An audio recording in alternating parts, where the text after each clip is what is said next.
Welcome and thank you for joining me. I am Verone and this is Just Another Voice. With the recent announcement of the official titles of all four Avatar sequels at CinemaCon and the trailer dropping in theaters next week, this seems a good time for me to finally make a video I've had on my list for a while, discussing whether James Cameron's massive anticipated project will be worth the wait. Many have been skeptical, and I want to address their concerns and give my thoughts on why it's worth being excited for. Of course, if you like what you see, be sure to like and subscribe. As a tiny unknown channel just getting started, I greatly appreciate it. But if this is what you came for, then buckle up and let's get started.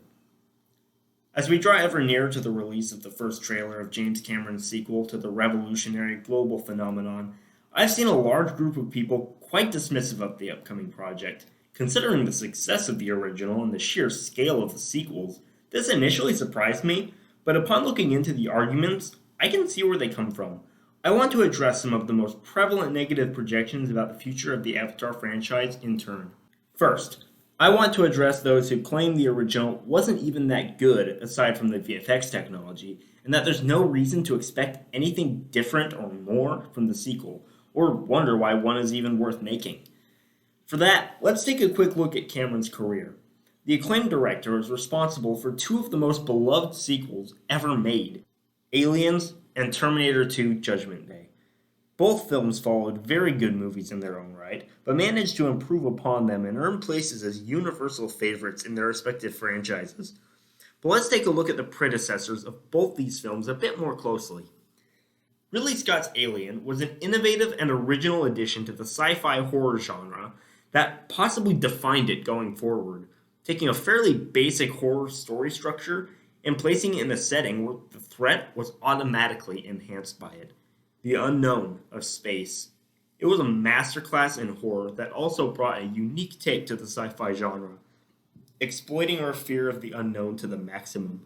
But it wasn't doing anything particularly groundbreaking with its storytelling, and many now might not appreciate what sets it apart, as the things that made it so original have been endlessly copied since. Now James Cameron's The Terminator, a classic sci-fi action story that kicked off a franchise as iconic as that of Alien, with just as steep a downward slope since the first couple installments. It had a fairly original idea for the setting and the themes involving time travel and rogue AI, but the story structure itself was, again, nothing too groundbreaking. It was essentially another Arnold Schwarzenegger movie, just flipped so that the unstoppable macho killing machine is the antagonist to our heroes. A great movie, to be sure, but ultimately pretty much just a good action movie. Now James Cameron's Avatar, a sweeping space epic set in a massive, fantastic alien world employing absolutely revolutionary technology to bring it to life like nothing seen before, or, in my opinion, since. And again, a story that, while by no means bad in any way, isn't particularly unique in its premise or execution. Like the previous two films, it takes a familiar story concept, in this case, the weary veteran finding a new home in a foreign culture and defending it from his former people, Dances with Wolves, Last Samurai, etc., and plops it in a new sci-fi setting. Quite a spectacle, but fairly familiar plot and characters. Many think this movie isn't good enough to qualify for a sequel, let alone four at once, with its lack of original substance to back its spectacle.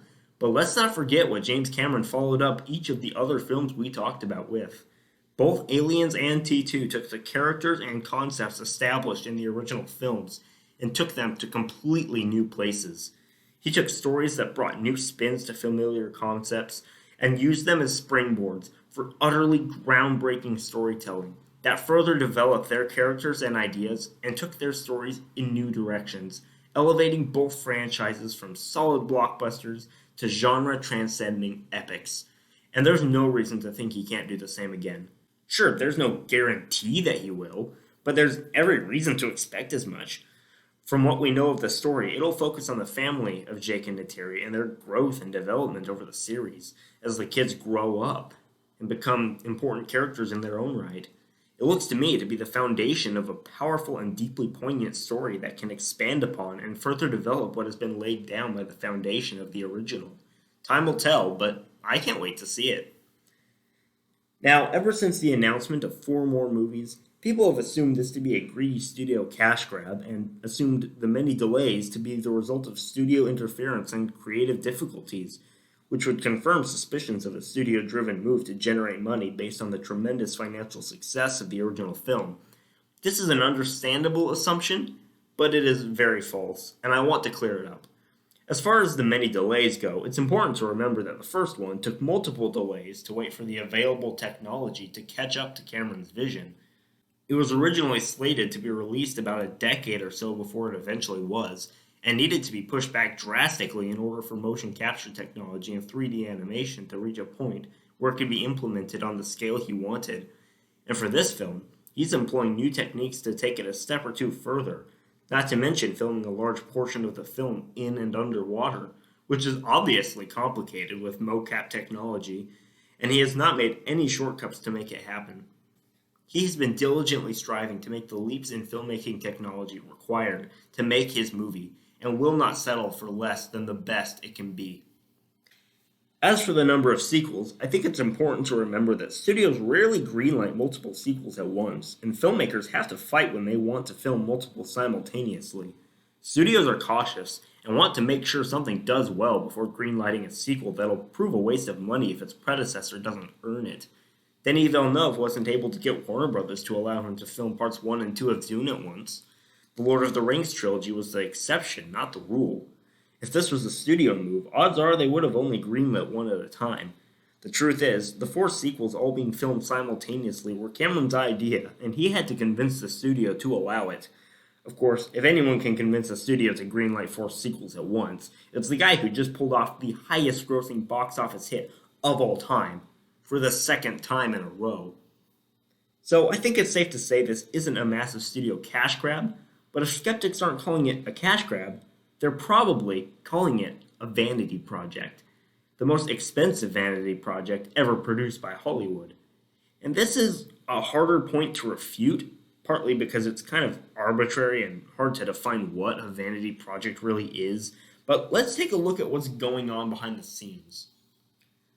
I've watched a lot of interviews with James Cameron, my favorite of which will be linked in the description, I highly recommend, and taken a couple looks at the production history of these films, and the impression I get is that the first film was pretty much a tech demo, a proof of concept, and with that being essentially a successful practice run, he's gone full throttle and now feels ready to use the technology he's mastered to tell the epic story he always wanted to make. Pure speculation here, but it seems to me that he always wanted to craft this sweeping family tale spanning generations, a story that would have to take multiple movies. But he knew the full scope of his vision was too big at the time, and no studio would ever produce such a massive project when the necessary technology wasn't even proven yet. And so he settled for something simpler, a standalone that would give him the chance to develop and test the technology and the concept. And with that a success in 2009, he felt ready to tackle his dream, taking the time to develop it into the massive epic it always deserved to be. If there's one thing this director has proven, it's that he doesn't settle for anything less than the biggest and the best in his filmmaking, and he will not make anything that is not as grand, as awesome, as powerful, and as stunning as his vision. And I simply cannot picture him making a sequel that was not part of a grand vision. No one makes four movies as part of a massive cohesive vision. Movies with filming schedules intricately and meticulously planned so that the actors can age appropriately over the years in which this story takes place, just to make a sequel with your name on it that people will come and see. Is it a vanity project? It's a difficult statement to definitively say no to, but after watching him talk about it, I think a much better term would be passion project. So will Avatar 2 through 5 be worth the wait? I think you can guess what my answer will be. We're talking about a filmmaker who truly loves his craft and goes all the way in everything he does. It's abundantly clear that this is a true passion project for which James Cameron has a clear and grand vision, and he is utterly and completely dedicated to doing it justice, making this franchise the best that it can possibly be, taking no shortcuts to ensure it reaches its full potential. If anything I've seen is any indication, the first Avatar has only set the stage for something truly special. Anyway, those were just my thoughts on the matter. What are your expectations for the upcoming films? The real discussion takes place in the comments, so I'd love any opinions you have to share. real quick before I go, I just want to reassure you that I have been working on a pretty big project in the past couple of weeks, so look forward to that soon. I'll try to make sure you still have regular content, though. Sorry for leaving you dry. Feel free to check out some of my other stuff if you haven't already seen it all. Until next time, never stay silent.